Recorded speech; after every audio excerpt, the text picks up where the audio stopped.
Soy David Cot, presentador de La Historia de España, y este es el episodio 27, llamado El Reino de Asturias de Alfonso I a Bermudo. En este episodio te explicaré la historia de las gentes sin estado de la Cuenca del Duero y la historia política del Reino de Asturias desde Alfonso I a Bermudo el Diácono, entre el 739 y el 791. Suscríbete en YouTube y podcast a La Historia de España, presentada por David Cot. Sociedades sin Estado, la Cuenca del Duero. Antes de hablar del Reino de Asturias, es necesario hablar de la que sería la gran área de expansión del Reino asturleonés hasta el siglo XI. Todo lo que es la Cuenca del Duero, situada en la submeseta norte, entre la cordillera Cantábrica y el Sistema Central. Ya hablé sobre esto basándome en la magnífica investigación del historiador Iván Pérez Marinas en el episodio extra 12, Tierra de Nadie, el Duero entre los siglos VIII y XI, y es pertinente hacer ahora una síntesis de los puntos más importantes de ese episodio. Contrariamente a lo que defendían hace décadas historiadores de referencia como Claudio Sánchez de Albornoz, no existió tal cosa como un desierto del Duero. Es decir, no existía una tierra de nadie, totalmente despoblada, y creada expresamente por el rey Alfonso I de Asturias para actuar como zona colchón y protegerse de las incursiones musulmanas. Según esta interpretación de las crónicas asturianas, Alfonso I de Asturias habría logrado eliminar a la población árabe y bereber y llevarse a la gente de la Cuenca del Duero a la cordillera Cantábrica. Y esa inmigración masiva había dotado al incipiente Reino de Asturias de un influjo de godos que había cambiado el carácter político del reino. Sin embargo, ya alertó en su día Ramón Menéndez Pidal que en esa época poblar o repoblar no significaba colonizar y crear nuevas poblaciones, sino organizar un territorio e integrarlo en los cuadros administrativos de una entidad política bajo reyes, condes y la jerarquía eclesiástica. Esto significa que cuando las fuentes primarias hablan de poblar o repoblar León, Salamanca u Oporto, no estamos hablando de que estas localidades hubieran desaparecido y estuvieran deshabitadas. Lo que quieren decir es que sus gentes pasaron a pertenecer a una entidad superior, sin por ello excluir que también llegó un poco de población emigrada del norte y sí emergieron algunos pueblos nuevos por la lenta expansión agrícola y demográfica que se vivía en toda Europa. Las crónicas asturianas tenían interés en borrar el hecho de que antes ya había gente en el territorio incorporado o conquistado para así apropiarse de tierras que no eran suyas. Y fenómenos similares ocurrían en otras partes de Europa como Inglaterra o el Imperio Carolingio. Por eso, para no confundir, más que de repoblación, yo prefiero hablar de integración. El problema que tenemos es que no se han conservado fuentes escritas propias de las sociedades del Duero alto medieval. Así que son pueblos sin historia y solo podemos recurrir a lo que nos dicen las crónicas árabes y latinas, junto a la arqueología y la toponimia, para esclarecer un poco la situación que se vivía por esos lares. Hay que imaginarse la Cuenca del Duero como un territorio ya poco poblado antes de la conquista islámica. Y al producirse esta, los bereberes se asentaron por estas tierras y seguramente se aliaron con la aristocracia local. Sin embargo, tras la gran revuelta bereber de la década del 740, desaparecieron las estructuras políticas centralizadas, y la región sufrió un desmantelamiento de la estructura administrativa de la Iglesia también. La Cuenca del Duero quedó como una tierra de nadie, con aldeas e iglesias locales autónomas, y no surgió ninguna entidad política compleja y de cierta extensión como en Asturias o Navarra. Hay historiadores que consideran que predominaban las sociedades campesinas autogestionadas, con explotación mancomunal de la tierra. Unas sociedades razonablemente cercanas al ideal anarquista. Y sin duda es cierto que las élites fueron las más afectadas negativamente por el colapso político del siglo VIII. Sin embargo, había de todo, y se han constatado comarcas dominadas por unas élites al frente de castros y aldeas fortificadas, mientras que el modelo romano de ciudades como la unidad política básica de vertebración del territorio prácticamente desapareció. No en todos los sitios las élites se vieron afectadas de la misma manera. Por ejemplo, las más afectadas negativamente fueron las ciudades con sede episcopal y por tanto más vinculadas al reino visigodo como Braga o Astorga. Mientras que en Galicia sus élites tenían unas bases de poder local más sólidas Y por eso, bajo el reino asturleonés, vemos cómo los más destacados gallegos tenían la capacidad de rebelarse y reafirmar su poder. En algunos casos, el colapso político del siglo VIII fue una oportunidad de ascenso para unas élites marginales, como es el caso de Zamora, que antes de la caída del reino visigodo había sido una población sin gran importancia, pero que en el momento de su incorporación al reino de Asturias fue considerada como una ciudad crucial para el reino cristiano. En general, la cuenca del Duero contó con unas élites que fueron poco a poco recuperando su prominencia y aumentando su poder, al especializarse en la guerra y aliarse con cristianos o musulmanes para hacer razias y acaparar el liderazgo regional frente a otras élites locales y los campesinos libres. Como tierra de frontera, la cuenca del Duero estaba más influida por Al-Ándalus que por el emergente reino de Asturias, porque al fin y al cabo el Emirato de Córdoba era la potencia hegemónica de la Alta Edad Media peninsular y porque siguió manteniéndose la presencia de bereberes en la zona, por lo que hubo una arabización e islamización de parte de la población del Duero, como ya vimos también en el episodio Extra 14, la frontera de Castilla y La Rioja en la Alta Edad Media. Por ejemplo, en Segovia probablemente existía una mezquita en el siglo X. En Zamora se encontraron cerámicas y monedas islámicas y hay numerosa toponimia árabe. Y en Coimbra, Portugal, vemos cómo la élite dominante era el clan bereber de los Banu Danis. Sin embargo, poco a poco el reino de Asturias fue expandiéndose e incorporando estas sociedades sin estado, integrándolos en sus cuadros administrativos, a veces por la fuerza y a veces por la vía diplomática. De esta forma, las élites autóctonas del Duero revalidaron y reforzaron su posición social, al tiempo que los reinos cristianos respetaban parte de las leyes y costumbres, recogiéndolas en fueros para las poblaciones recién incorporadas. Y por su parte, los reyes y condes del norte conseguían nuevas tierras, más tributos y hombres. Luz y oscuridad. Alfonso I de Asturias y su hijo Fruela. Me es imposible separar los reinados de expansión territorial de Alfonso y Fruela de Asturias, porque las mismas crónicas asturianas los mezclaron y atribuyeron unos logros a Alfonso I de Asturias que le pertenecían en realidad a su hijo Fruela. Así que veamos cómo y por qué se enredaron estos reinados de la historia asturiana entre los años 739 y 768. Empecemos por lo básico. ¿Quién era el primero de los Alfonsos? Alfonso era hijo de Pedro de Cantabria, un supuesto duque del reino visigodo que según una crónica estaba emparentado con los reyes más gloriosos del reino visigodo, Leovigildo y Recaredo. Su figura no es mencionada en los textos de época visigoda, así que ese prestigioso linaje podría no ser más que una invención del siglo IX para establecer la continuidad con el reino visigodo y legitimar la rama gobernante de Alfonso I y su hermano Fruela. No confundir con su hijo y rey del mismo nombre.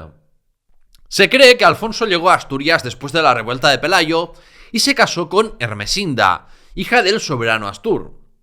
De este modo es posible que se fusionasen dos núcleos de resistencia independientes y Alfonso pudo acceder al trono tras la muerte del primogénito de Pelayo, Fabila, a pesar de que éste tenía hijos varones. Ya comenté en el episodio 24, la reconquista Pelayo y Covadonga, que mientras la crónica obetense señala que Alfonso sucedió a Fabila, la rotense habla de que fue elegido por los notables del reino para remarcar su legitimidad al trono siguiendo los métodos electivos de la monarquía toledana. Hay que entender que durante toda la época que cubro en este episodio es más fiel a la realidad de este periodo considerar al reino de Asturias como una jefatura política, una forma menos compleja que un estado donde miembros de una misma familia extendida monopolizan el frágil poder de la jefatura. No por tanto un reino. No fue hasta Alfonso II de Asturias cuando ya la entidad política Astur desarrolló unas instituciones y mecanismos de poder central más sólidos y a partir de entonces se estableció el principio de sucesión hereditaria de padre a hijo como la norma general. Todas las crónicas asturianas presentan a Alfonso I de Asturias como un soberano victorioso en el campo militar y un piadoso cristiano que construyó y restauró multitud de templos de culto. La figura de Alfonso I fue tan magnificada y ensalzada por los cronistas de Alfonso III que incluso lo santifican y hablan de que cuando se murió se oyeron los cánticos de los ángeles por su palacio. Si por algo hacen destacar el reinado de Alfonso I es por sus campañas militares, que más que de conquista solían ser expediciones de saqueo, tras el abandono de buena parte de las guarniciones musulmanas por la revuelta bereber y la guerra civil en Al-Ándalus. La crónica de Alfonso III menciona en sumo detalle qué ciudades fueron atacadas: Lugo, Tui, Oporto, Braga, Viseu, Chaves, Ledesma, Salamanca, Zamora, Ávila, Astorga, León, Simancas, Saldaña, Amaya, Segovia, Osma, Sepúlveda, Clunia y otras tantas fortalezas y aldeas. Esta crónica es la más oficialista y la más interesada en exagerar el alcance de las campañas de Alfonso I, incluso llegando a afirmar que mató a todos los árabes de estas regiones y se llevó a los cristianos a la cordillera cantábrica, dejando el Duero despoblado.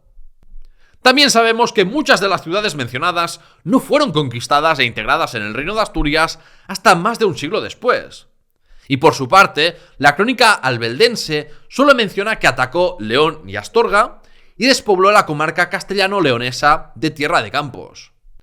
El anónimo Ahbar Maimuna afirma que los musulmanes de Kilikia, es decir, de todo el cuadrante noroeste peninsular, resistieron durante un tiempo, pero finalmente unos de fe vacilante se convirtieron en cristianos, otros murieron y otros huyeron a los montes y más al sur hasta llegar a Coria y Mérida, en Extremadura. Las propias crónicas asturianas hacen una distinción entre las ciudades solamente saqueadas y las incorporadas dentro del Reino de Asturias, y afirman que el rey Alfonso I de Asturias expandió la pequeña jefatura Astur, que originalmente no ocupaba más que la Asturias central y oriental y la comarca cántabra del Líbana, hasta ocupar toda Cantabria, la parte occidental de la provincia de Vizcaya, el norte de Burgos y las costas del norte de Galicia.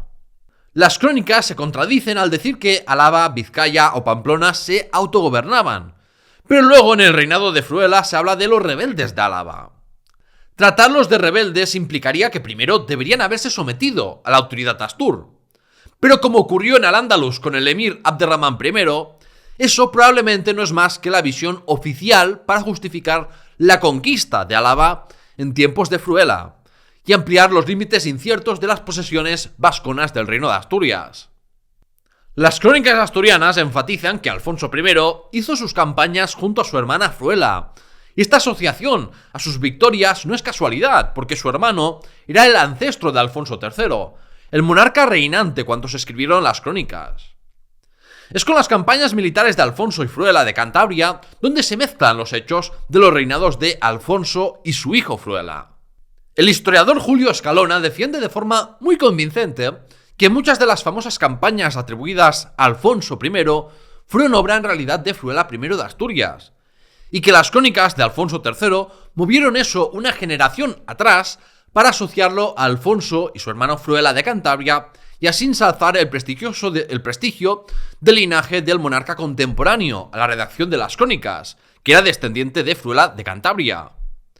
Hay que tener en cuenta además que entre mediados de la década del 740 y la del 750, la mayor parte de los años del gobierno de Alfonso I, la sequía y el hambre azotaron toda la península ibérica, tal y como nos confirman las fuentes árabes y los estudios paleoambientales. Y por eso es difícil de creer que realizara grandes campañas en esos momentos de complicaciones económicas y sociales. Las crónicas árabes tenían menos motivos para cambiar los logros de un rey astur por otro, y seguramente partieron de crónicas asturianas perdidas, menos adulteradas, de la primera mitad del siglo IX. Es por ello que los cronistas árabes distan de la visión bastante negativa que dan las crónicas latinas conservadas sobre el reinado de Fruela, y lo presentan como alguien que superó a su padre en determinación, audacia y habilidades administrativas. Le atribuyen la conquista de Lugo y saqueos en Oporto, Zamora, Salamanca y Segovia. Visto lo visto, vale la pena quitar a Alfonso I del pedestal en que tradicionalmente ha estado y restaurar la memoria de su hijo, el rey Fruela, como un monarca que continuó el legado de su padre y aumentó el alcance de las conquistas y correrías astures. Esto me lleva a la pregunta secreta del episodio. ¿Alguna vez otro se ha apropiado de tus méritos? Cuéntamelo en los comentarios de YouTube o del podcast y no te olvides de suscribirte a la Historia de España, Memorias Hispánicas para más contenido. Antes de aparcar este tema de las incorporaciones y razzias astures, vale la pena prestar atención a qué poblados y fortalezas fueron atacadas. David Peterson ha resaltado que hay una concentración especial de correrías astures en torno a La Rioja y Burgos, y esto podría representar un ataque a las primitivas posesiones de los Banu Qasi y otros linajes muladíes del Alto Ebro. Esta ofensiva pudo servir para hacer perder en buena medida el control musulmán sobre el extremo fronterizo de esta zona, que antiguamente había servido al reino visigodo para mantener a raya a los vascones y posibilitar así la expansión de comunicaciones entre Asturias y la recién incorporada Álava. No es sorprendente que, dada la proximidad de las firmes posesiones musulmanas en el Alto y Medio Ebro y las posesiones castellanas y alavesas del reino de Asturias, la mayoría de aceifas musulmanas durante el Emirato de Córdoba atacasen por ahí. Al oeste, Fruela incorpora a sus dominios las tierras gallegas hasta el río Miño. Parece que, ahora sí, los astures pudieron ejercer su soberanía en Lugo.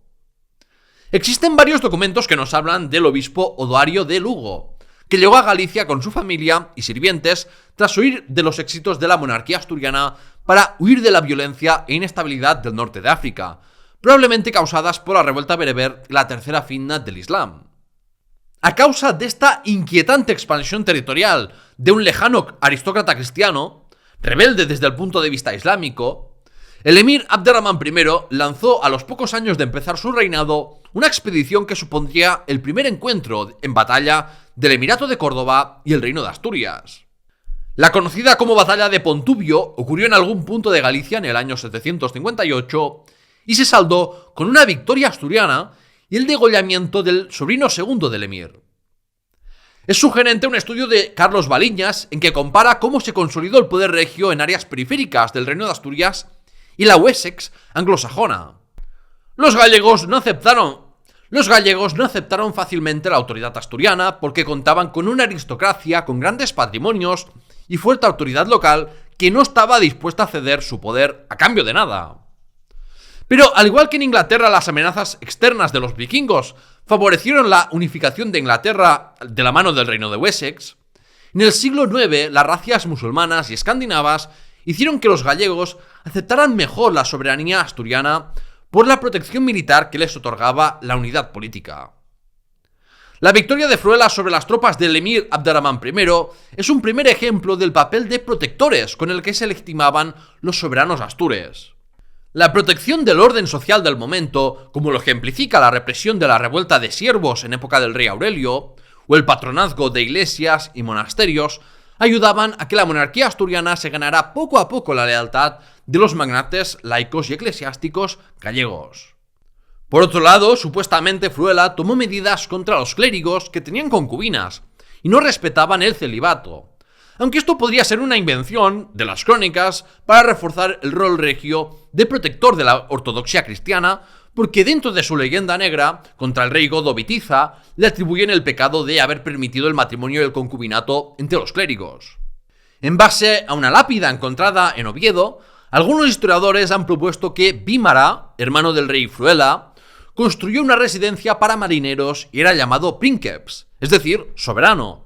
Y eso parece confirmar la pretensión al trono de Bímara antes de que fuera asesinado a manos de su propio hermano. Por estos actos, las crónicas presentan al hijo de Alfonso I como alguien más autoritario, rudo y cruel que su padre.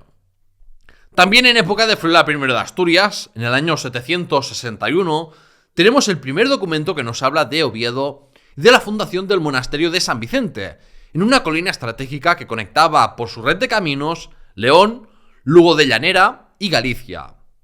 Este hecho había sido considerado tradicionalmente como la fundación de Oviedo, y aunque ciertamente podríamos considerar que así se sentaron las bases para la ciudad regia asturiana, no es menos cierto que los análisis arqueológicos han podido constatar la existencia previa de época romana de numerosas villas.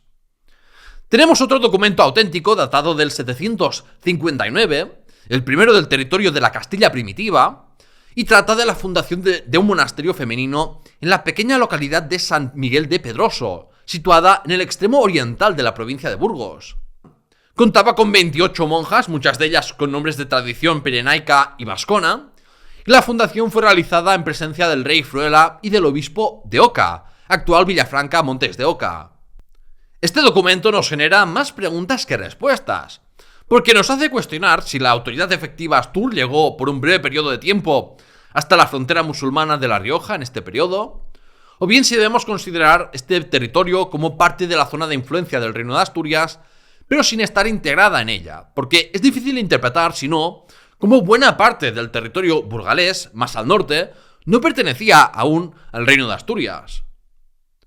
Fruela consiguió someter a los vascones de Álava y Vizcaya y se casó con la vascona Munia, una mujer que, fuese o no de alta cuna, fue capturada y hecha esclava como parte del botín de guerra, y Fruela decidió casarse con ella por motivos quizás más personales que políticos. En la Vasconia al norte de los Pirineos, o Gascuña, el duque Waifer de Aquitania luchó por su independencia frente al carolingio Pipino el Breve. Y el mismo año en que Waifer fue derrotado y muerto en manos de sus hombres, el rey Fruela murió asesinado en Cangas de Onís. Sin fuentes que permitan relacionar los hechos, el historiador Alberto González García especula que la campaña del Emirato de Córdoba en Álava, dirigido por Heriberto Badr, en el 767, y la campaña final de los francos contra los aquitanos podrían estar conectadas. Ya vimos en el episodio 26, Abderramán I, el halcón de Al-Ándalus, que el primer emir cordobés tuvo un reinado movidito, en que tuvo que luchar sin cesar para consolidar su autoridad en Al-Ándalus. Así que, ¿cuál era la urgencia de la campaña del 767? Viendo cómo no hubo nuevas razzias andalusíes hasta finales del siglo VIII, cuando el reino de Asturias de Alfonso II se acercó al imperio carolingio, es posible que el objetivo cordobés fuera cortar las comunicaciones terrestres y marítimas, destruyendo también puertos de la costa vasca bajo dominio astur. Esto podría sugerir que el rey Fruela I de Asturias se alió con el duque Waifer de Aquitania. Y esto suena más plausible cuando tenemos en consideración que cuando Alfonso II envió una misión diplomática a la corte de Luis de Aquitania, sucesor de Carlomagno, lo hizo en renovación de los pactos de sus ancestros, cuando nosotros no tenemos noticia de ningún pacto anterior. La pretensión al trono del hermano de Fruela también pudo estar relacionada con el surgimiento de una facción contraria a la apuesta geopolítica de Fruela. Y de ser así, los destinos de Fruela y Waifer quedaron unidos con un final trágico. Los reinados oscuros de Aurelio y Silo. El primo de Fruela, Aurelio, lo sucedió al trono tras el magnicidio del 768. Desde Aurelio hasta Bermudo I, los cronistas e historiadores nacionalistas, siguiendo la narrativa de la Reconquista, los han calificado de reyes holgazanes por mantener la paz con los musulmanes y no llevar a cabo nuevas conquistas. La realidad es que tanto el pequeño reino de Asturias como el Emirato de Córdoba tenían suficientes problemas internos con los que lidiar como para pensar en una ofensiva o en conquistar nada. Hay que decir que las crónicas asturianas son extremadamente escuetas sobre los reinados de Aurelio, Silo, Maurigato y Bermudo. Así que podemos hablar verdaderamente de unos reinados oscuros, en que sabemos muy poco sobre lo que estaba pasando a nivel político, económico o social en el reino astur. Aurelio no gobernó desde Cangas de Onís, sino desde San Martín del Rey Aurelio, al igual que luego Silo haría lo propio al reinar desde Pravia. Y aquí lo que se refleja es que aún no existía una sede regia asociada a la monarquía como institución. Otro de los motivos por los que a estas alturas lo de reino le va grande al reino de Asturias. Esto no cambió hasta que Alfonso II edificó Oviedo como una pequeña Toledo para representar el poder asturiano. De lo poco que conocemos del reinado de Aurelio es que hubo una revuelta servil, que por su mención en las crónicas debió de ser de una envergadura considerable. Se ha debatido mucho sobre la esclavitud y servitud en el reino de Asturias, pero los siervos vinculados a una tierra y al servicio de un señor eran mucho más comunes que los esclavos. Tras 6 años de gobierno, Aurelio murió, y lo sucedió en el 774 Silo, que accedió al trono por su matrimonio con Adosinda, nieta de Pelayo e hija de Alfonso I. Por eso en unas crónicas se habla de sucesión al considerar que pertenecía a la dinastía reinante por la vía matrimonial, mientras que en otras se habla de que fue adoptado por la familia regia. Ha dado lugar a mucha especulación una noticia de la crónica albeldense que afirma que Silo mantuvo la paz con el Emirato de Córdoba a causa de su madre. Pero lo más probable es que implique que su madre fue entregada como rehén a Córdoba para asegurar la paz. El suceso más destacado de su reinado es una nueva revuelta en Galicia que desembocó en la batalla de Montecubeiro en Castroverde, cerca de Lugo, y en ella los opositores a la monarquía astur fueron derrotados. El rey Silo y su esposa fundaron la monarquía de Santianes de Pravia, una de las iglesias más representativas del prerrománico asturiano, que actuó además como capilla real para los soberanos de Asturias. Cerca también construyeron su residencia real de Pravia, que a veces volvería a ser un lugar de estancia temporal para otros reyes, como Bermudo II o Alfonso V de León. Como Silo y Adosinda parece que no tuvieron descendencia, escogieron a su sobrino Alfonso para servir de mayordomo de palacio y prepararle como rey. En el 783 murió Silo y el conjunto eclesiástico de Pravia se convirtió en un monasterio. 2 años después la reina viuda Adosinda tomó el hábito, quizás para protegerse de las posibles represalias de Mauregato o obligada por este, porque Adosinda había intervenido a favor de la elección de su sobrino Alfonso como rey. Adosinda confirmó su retiro espiritual en presencia de un abad y de Beato de Liébana, y de esta forma también cumplió con las disposiciones de los concilios de Toledo de Boca Goda sobre las reinas viudas y reforzó su imagen como mujer piadosa. Vientos de tempestad, Mauregato y Bermudo el Diácono. Pero ¿por qué Alfonso II no se convirtió en rey como se esperaba? Pues porque un hijo de Alfonso I llamado Mauregato consiguió suficientes apoyos dentro de la aristocracia astur, dio un golpe de estado y Alfonso II tuvo que refugiarse en Álava, la tierra de su madre Munia. Esto es lo único que cuentan las escuetas crónicas asturianas sobre Mauregato, y este hecho también revela la debilidad del control asturiano sobre las regiones más periféricas de la monarquía. De Mauregato se recalca que su madre era de origen servil para deslegitimarlo más. De hecho, dado su nombre, se ha sugerido que su madre podría haber sido una musulmana bereber. Mientras que se intenta tapar el hecho de que la madre de Alfonso II fue una prisionera de guerra hecha luego reina. Sobre Mauregato pesa una verdadera leyenda negra, por su acceso ilegítimo y violento al trono, tanto que en el siglo XIII surgió la leyenda del tributo de las 100 doncellas, en que supuestamente algunos reyes de Asturias, empezando por Mauregato, habrían comprado la paz a los emires cordobeses mediante la entrega de 100 doncellas vírgenes cada año para engrosar los harenes islámicos o para vender como esclavas. Como digo, esto no es más que una invención surgida muchos siglos después de los supuestos hechos. Pero esta leyenda de las 100 doncellas juega su parte en la ideología de Reconquista como una humillación a los cristianos. Un agravio más que justificaba la conquista cristiana del Al-Ándalus. En el año 789 murió Mauregato, y pese a su condición de eclesiástico lo sucedió Bermudo, hijo de Fruela de Cantabria y hermano del difunto rey Aurelio.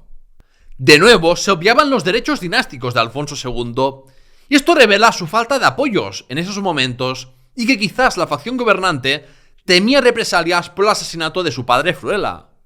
Como curiosidad, hay que decir que el rey Felipe VI de España puede trazar su ascendencia regia en España hasta Bermudo el Diácono. El sucesor de Abderramán, el emir Hisham I, como musulmán piadoso, reanudó las campañas de castigo contra el reino de Asturias.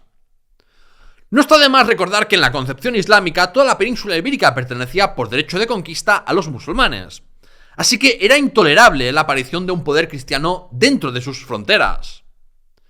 El emir Hisham envió una doble aceifa contra los dos flancos del reino de Asturias, Álava y Galicia. Ambos ataques fueron exitosos, y en Burbia, cerca del municipio leonés de Villafranca del Bierzo, el rey Bermudo el Diácono se enfrentó a los musulmanes y sufrió una derrota tan contundente que es más que probable que fuera el detonante de su abdicación y vuelta a su condición de clérigo para ser reemplazado, ahora sí, por Alfonso II. Soplaban nuevos vientos, y desde Córdoba y las marcas fronterizas andalusíes no continuarían impasibles ante el crecimiento de un nuevo poder cristiano en el norte. Beato de Liébana, el intelectual del Reino de Asturias. El reino asturleonés no tuvo una gran producción literaria y cultural, pero hay un intelectual que sin duda destacó no solo en la península ibérica, sino por toda Europa: el monje Beato de Liébana. Beato de Liébana es prácticamente un sinónimo para la cultura del reino de los Astures, pero a pesar de ello poco sabemos sobre los orígenes y la vida de Beato de Liébana, como ocurre con tantos otros personajes de la Alta Edad Media europea. Algunos han especulado que no era nativo de la comarca cántabra de Liébana, sino que provenía del sur bajo el dominio musulmán, pero no son más que especulaciones y no podemos tener ninguna certeza sobre sus orígenes. Voy a dejar la importantísima querella adopcionista para el próximo episodio, porque es un conflicto teológico que tuvo ramificaciones para el Emirato de Córdoba, el Reino de Asturias y el Imperio Carolingio. Sin embargo, en el 776, Beato de Liébana ya empezó a escribir su obra más difundida y terminó la tercera versión, la más reproducida, en el 786, tras haber estallado la querella adopcionista. Estoy hablando de su comentario al Apocalipsis, una obra que recorrió toda la Europa cristiana durante la Edad Media y que tiene multitud de versiones con ilustraciones preciosas, los famosos beatos. Historiadores del arte han señalado la profunda influencia de las iluminaciones de los beatos en el arte de las miniaturas de la Europa cristiana medieval y en especial del románico, con su estilo colorista, abstracto y adimensional. Beato de Liébana supo cautivar al público con un lenguaje llano y polémico y unas innovadoras ilustraciones, y así consiguió el poder y relevancia que deseaba. El monje del monasterio de Santo Toribio de Liébana había estudiado las interpretaciones de otros autores cristianos del libro del Apocalipsis de San Juan, y él vio en su propio tiempo señales de que el fin de los tiempos y la segunda llegada de Jesucristo estaban al caer. Este afán por averiguar cuándo iba a derrumbarse el mundo y empezar el juicio final estuvo muy presente a lo largo de la historia humana.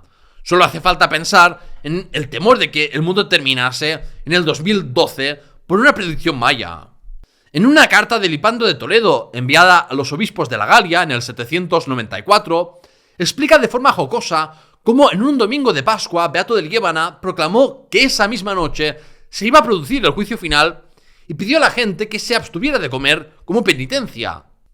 Sin embargo, al ver cómo pasaba el día sin ocurrir nada, otro cura exclamó que todo el mundo se pusiera a comer y a beber y que si iban a morir mejor hacerlo con la tripa llena. No podemos saber si esto realmente ocurrió o si es una calumnia del primado de España, pero no sería extraño porque Beato creía que el Apocalipsis ocurriría durante su vida.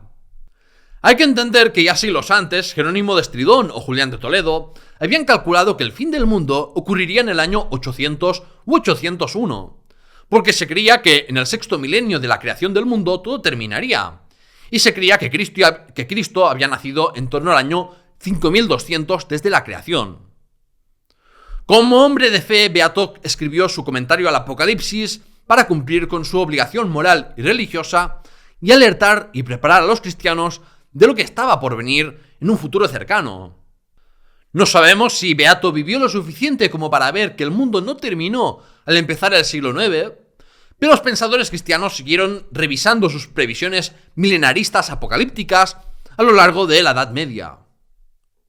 En el siglo VIII el Islam era una religión aún en desarrollo, y muchos clérigos cristianos la veían aún como una herejía más, que con el tiempo sería eliminada por la Iglesia Católica. Así que Beato no veía al Islam como la encarnación del anticristo. Sin embargo, el comentario del Apocalipsis de Beato fue más leído y copiado entre los siglos X y XIII en el contexto del desarrollo del pensamiento de las cruzadas y del antagonismo entre cristianismo y el Islam. Los lectores y copistas de su obra en aquella época, y especialmente en la península, sí creían que Muhammad y el Islam representaban el anticristo, y que solo eliminando esta religión empezarían los 1000 años de gobierno de Cristo en la tierra que se mencionan en el Apocalipsis de San Juan. A Beato de Liébana también se le atribuye el Ode Verbum, un himno litúrgico dedicado al apóstol Santiago el Mayor como evangelizador de Hispania y protector del rey, el clero y el pueblo. El primer texto en que se menciona la predicación de Santiago el Mayor en la península ibérica fue el Breviario de los Apóstoles, escrito en el siglo VI. Poco a poco, esta tradición jacobea fue extendiéndose por España, hasta que en época de Alfonso II se descubrió la presunta tumba del apóstol en Santiago de Compostela. Dada la gran influencia de Beato de Liébana en la intelectualidad del norte peninsular, no es difícil de asumir que su creencia en la labor evangelizadora de Santiago en Hispania y su himno O Dei Verbum fueron claves en la aparición del culto jacobeo, una devoción muy importante política e ideológicamente para el Reino de Asturias y su proyección europea.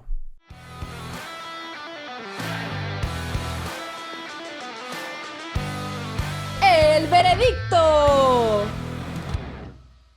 En el veredicto de hoy quiero poner en valor el análisis crítico de las fuentes y la historia transdisciplinar para dar voz a los infrarrepresentados y silenciados en las fuentes escritas, como es el caso de las sociedades del Duero alto medieval.